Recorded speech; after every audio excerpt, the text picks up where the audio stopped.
ದೇಶದಾದ್ಯಂತ ಸಂಚಾರ ಮಾಡಿದ್ದಾರಂತೆ. ಅಲ್ಲಲ್ಲಿ ಪ್ರವಚನ ಮಾಡುವಂಥದ್ದು, ಗ್ರಂಥರಚನೆ ಮಾಡುವಂಥದ್ದು ನಮ್ಮವರು ಕೆಲವರೆಲ್ಲ ನೋಡಿದರು. ವಾದದ ಪುಂಡರೀಕ ಪುಡಿ ಇತ್ಯಾದಿಗಳೆಲ್ಲ ವಾದದಲ್ಲಿ ಸೋರಿಸಲಿಕ್ಕೆಲ್ಲ ಆಗಲಿಲ್ಲ. ಇನ್ನು ಕೆಲವರು ವಿಚಾರ ಮಾಡಿದರು, ಒಂದಷ್ಟು ಜನ ಪಡೆ ತೆಗೆದುಕೊಂಡು ಹೋಗಿ ಹೊಡೆದಾಡಿ ಅವರನ್ನು ಸೋಲಿಸೋಣ ಅಂತ ಹೇಳಿದ್ರೆ ಸಾಧ್ಯವೇ ಇಲ್ಲ. ಒಂದು ಪೆಟ್ಟಿಗೂ ನಮ್ಮವ್ರು ಸಿಗ್ಲಿಕ್ಕಿಲ್ಲ. ಅಂತಹ ದೇಹದಾರ್ಢ್ಯ ಅವ್ರು ಬಿಡಿ, ಅವ್ರ ಶಿಷ್ಯರದ್ದು ಬೆಟ್ಟ ಸಾಧ್ಯವಿಲ್ಲ. ಹುಲಿಯನ್ನು ಓಡಿಸಿದವರು ಅವ್ರ ಶಿಷ್ಯರಿಗೆ ಅಂತ ಹೇಳ್ತೀರಿ ನೀವು. ಹಾಗಾಗಿ ಅದೆಲ್ಲ ಆಗ್ಲಿಕ್ಕಿಲ್ಲ, ಹೋಗ್ಲಿಕ್ಕಿಲ್ಲ. ಆದರೆ ಇಷ್ಟೆಲ್ಲ ಆಲೋಚನೆ ಮಾಡುವಾಗ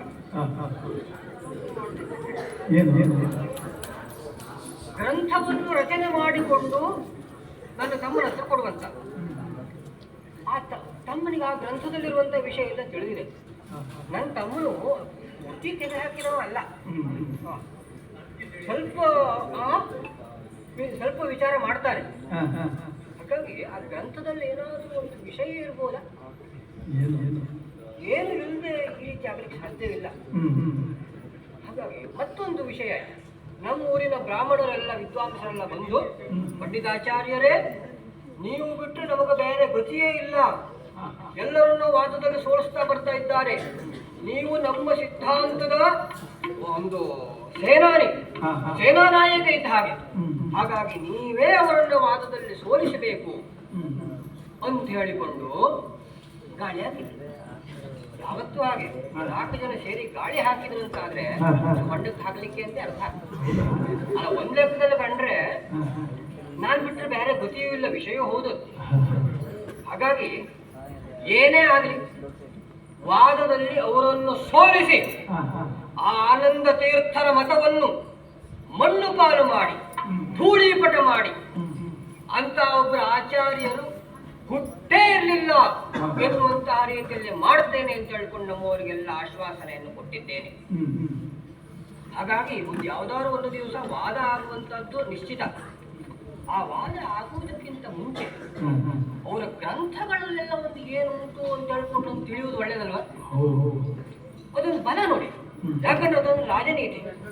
ಬುದ್ಧಿವಂತರಾದಂತಹ ರಾಜನೊಬ್ಬ ಶತ್ರು ರಾಜ್ಯಕ್ಕೆ ಆಕ್ರಮಣ ಮಾಡುವುದಕ್ಕಿಂತ ಮುಂಚೆ ಅವನ ಸೇನಾಬಲ ಎಷ್ಟಿದೆ, ಅವನಲ್ಲಿ ಎಷ್ಟು ಆನೆಗಳಿವೆ, ಎಷ್ಟು ಕುದುರೆಗಳಿವೆ, ಎಷ್ಟು ಜನ ಸೈನಿಕರಿದ್ದಾರೆ, ಗಡಿಯಲ್ಲಿ ಹೋಗುವುದಕ್ಕೆ ಕಡಿಗಳೆಷ್ಟಿವೆ, ಅವರ ಸಾಮರ್ಥ್ಯವೇನು, ದೌರ್ಬಲ್ಯವೇನು ಇತ್ಯಾದಿ ಎಲ್ಲ ತಿಳಿದುಕೊಂಡು ಸೂಕ್ತ ಸಮಯದಲ್ಲಿ ಆಕ್ರಮಣ ಮಾಡ್ತಾರೆ.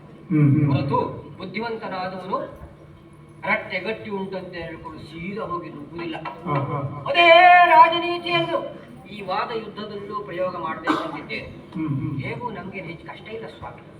ಒಂದ್ ಲೆಕ್ಕದಲ್ಲ ಕೇಳಿದ್ರೆ ನಮ್ಮ ಗ್ರಂಥಪಾಲಕ ಆದ ನಮ್ಮ ತಮ್ಮ ಒಳ್ಳೆದಾಯ್ತು. ಈ ಉದ್ದೇಶಕ್ಕೆ ಗ್ರಂಥಗಳೆಲ್ಲ ಗ್ರಂಥದ ಕಥೆಗಳಿದ್ರಿಯ ಒಂದ್ಸತಿ ಗ್ರಂಥಗಳೆಲ್ಲ ಕಳೆದೋಯ್ತು. ನಮ್ಗೆ ಭಾರಿ ಖುಷಿ ಆಯ್ತು. ಆದ್ರೆ ಏನು ಗ್ರಾಚಾರವೇನೋ ಆ ಜಯಸಿಂಹರಾಜ ಹುಡುಕಿ ಬಿಟ್ಟ. ಒಳ್ಳೆ ರಾಜ, ಅವನ ಪುಣ್ಯ ಎಲ್ಲ ಇದರಲ್ಲಿ ಹೋಯ್ತಾ ಇರ್ಲಿ. ಮತ್ತು ಪುನಃ ಆ ಗ್ರಂಥಗಳೆಲ್ಲ ಬಂದು ನಮ್ಮ ಮನೆಯ ಅಟ್ಟದಲ್ಲಿ ಕೂತಿವೆ. ಹಾಗಾಗಿ ಮುಂದೆ ವಾದದ ಬಗ್ಗಾಗಿ ಸಿದ್ಧತೆಗಾಗಿ ಅವರ ಗ್ರಂಥಗಳನ್ನು ಓದ್ಬೇಕು. ಹಾಗೆ ಓದ್ಲಿಕ್ಕೂ ಉಪಾಯ ಉಂಟ ಸ್ವಾಮಿ. ನಾನೇನಾದ್ರೂ ಹಗಲು ಹೊತ್ತಿನಲ್ಲಿ ಓದ್ಲಿಕ್ಕೆ ಆರಂಭ ಮಾಡಿದ್ರೆ ನನ್ನ ತಮ್ಮ ಬರ್ತಾನೆ, ಬಂದ್ಕೊಂಡು ಕಡೆಗೂ ಒಳ್ಳೆ ಬುದ್ಧಿವಂತ ಹಾಗೆ ಮುಂದೆ ತಿಳ್ಕೊಂಡು ನನ್ನ ಹತ್ರ ಮಾಡ್ತಾರೆ. ಅದಕ್ಕೆ ಎಲ್ಲರೂ ಮಲಗಿರುವ ಸಮಯ ನೋಡಿಕೊಂಡು ನಿತ್ಯವೂ ಸ್ವಲ್ಪ ಸ್ವಲ್ಪ ಆ ಸರ್ವಮೂಲ ಗ್ರಂಥಗಳನ್ನು ಅಧ್ಯಯನ ನಡೆಸಿ ಅದರಲ್ಲಿರುವಂತಹ ಮತಿದಾರ್ಥವನ್ನು ಗ್ರಹಣ ಮಾಡಿಕೊಂಡು ವಾದದಲ್ಲಿ ಮುಂದುವರಿಬೇಕೆನ್ನುವಂತಹ ಸಂಕಲ್ಪವನ್ನು ಮಾಡಿದ್ದೇನೆ. ಹಾಗಾಗಿ ಮಾತಾಡ್ತಾ ಕತ್ಲೆ ಆಯ್ತಲ್ಲ. ಹಾಗಾಗಿ ಶುಭಸ್ಯ ಶೀಘ್ರಂ ಅಂತ ಹೇಳ್ಕೊಂಡು ಮಾತುಂಟು. ಇವತ್ತಿನಿಂದಲೇ ಆರಂಭ ಮಾಡ್ತೇನೆ. ಒಂದು ದಿವಸ ಮುಗಿಲಿಕ್ಕಿಲ್ಲ, ಸ್ವಲ್ಪ ಓದೋಣ ಅಷ್ಟೇ. ಹಾಗಾಗಿ ನೇರವಾಗಿ ನಮ್ಮ ಮನೆಯ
ಕೆಲವೊಂದು ರಾತ್ರಿಗಳಲ್ಲಿ ಎಲ್ಲರೂ ಮಲಗಿರುವಂತಹ ಸಮಯದಲ್ಲಿ ನಿತ್ಯವೂ ನಮ್ಮ ಮನೆಯ ಅಟ್ಟವನ್ನು ಸೇರಿ ಮಧ್ವಾಚಾರ್ಯರ ಸರ್ವಮೂಲ ಗ್ರಂಥಗಳ ಅಧ್ಯಯನವನ್ನು ನಡೆಸಿದೆ. ಅಧ್ಯಯನ ನಡೆಸಿದ ನಂತರ ನನಗೇನಾಗ್ತಾ ಇದೆ, ನನ್ನ ಎದೆ ಏನಾದರೂ ಹೊರಟುತ್ತದೆ, ಏನೋ ಒಂದು ರೀತಿಯ ಕೋಲಾಹಲ ಉಂಟಾಗ್ತಾ ಇದೆ ಅನ್ನೋ ಎಲೆಯಲ್ಲಿ ಮತ್ತೆ ಹುಟ್ಟಿದಂತಹ ಇಷ್ಟು ಅಧೈರ್ಯ ಯಾರು ಉಂಟಾಗಿದೆ, ಏನೋ ಒಂದು ರೀತಿಯಲ್ಲಿ ಆತ್ಮವಂಚನೆಯ ಅನುಭವ ಆಗ್ತಾ ಇದೆ ಸ್ವಾಮಿ. ನಾನೇನಾದರೂ ತಪ್ಪು ದಾರಿಯಲ್ಲಿ ನಡೀತಾ ಇದ್ದೇನೋ ಅನ್ನುವಂತೆ ಭಾಸವಾಗ್ತಾ ಇದೆ. ಈ ಗ್ರಂಥಗಳನ್ನು ಖಂಡಿಸುವ ವ್ಯಕ್ತಿ 14 ಲೋಕಗಳಲ್ಲಿ ಎಲ್ಲಾದರೂ ಇದ್ದಾನೋ ಎನ್ನುವಂತಹ ಸಂಶಯ ಬರ್ತಾ ಇದೆ.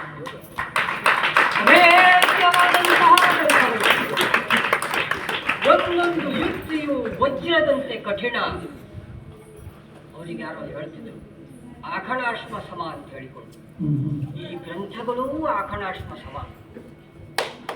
1000 ಜನ ಪಂಡಿತರು ಏಕಕಾಲದಲ್ಲಿ ಸೇರಿದರೂ ಸಹ ಈ ಸರ್ವಮೂಲ ಗ್ರಂಥಗಳನ್ನು ಖಂಡಿಸಲಿಕ್ಕೆ ಸಾಧ್ಯವಿಲ್ಲವೇನೋ ಎನ್ನುವಂತಹ ಒಂದು ಅಭಿಪ್ರಾಯ ಹೃದಯದಲ್ಲಿ ಬರ್ತಾ ಇದೆ. ಏನು ಬಿಡ್ಲಿಕ್ಕುಂಟೆ?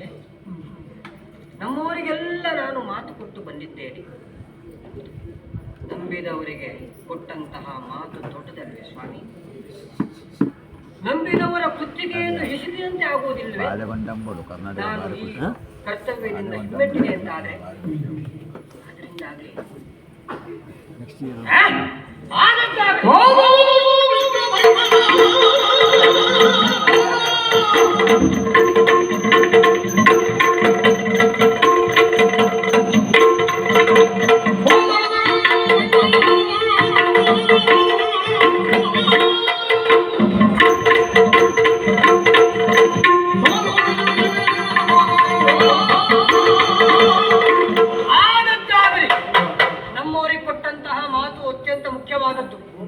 ಯುದ್ಧ ರಂಗಕ್ಕೆ ಹೊರಟ ನಂತರ ಶತ್ರು ಸೇನೆ ದೊಡ್ಡದುಂಟು ಅಂತ ಹೇಳಿಕೊಂಡು ಹಿಮ್ಮೆಟ್ಟಿರುತ್ತಾಗ್ತದ ಸ್ವಾಮಿ?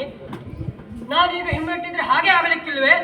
ಹಾಗಾಗಿ ಏನೇ ಆಗಲಿ ಎಲ್ಲವನ್ನು ಈಶ್ವರ ಇಚ್ಛೆ ಅಂತ ಹೇಳಿಕೊಂಡು ತೀರ್ಮಾನ ಮಾಡಿಕೊಂಡು ವಿಷ್ಣುಮಂಗಲ ದೇವಸ್ಥಾನದಲ್ಲಿ ವಾದಕ್ಕೆ ಸಿದ್ಧತೆ ನಡೆಸಿ ಮಧ್ವಾಚಾರ್ಯರನ್ನು ಕರೆಸಿ ಅಂತ ಹೇಳಿಕೊಂಡು ಹೇಳಿದ್ದೇನೆ.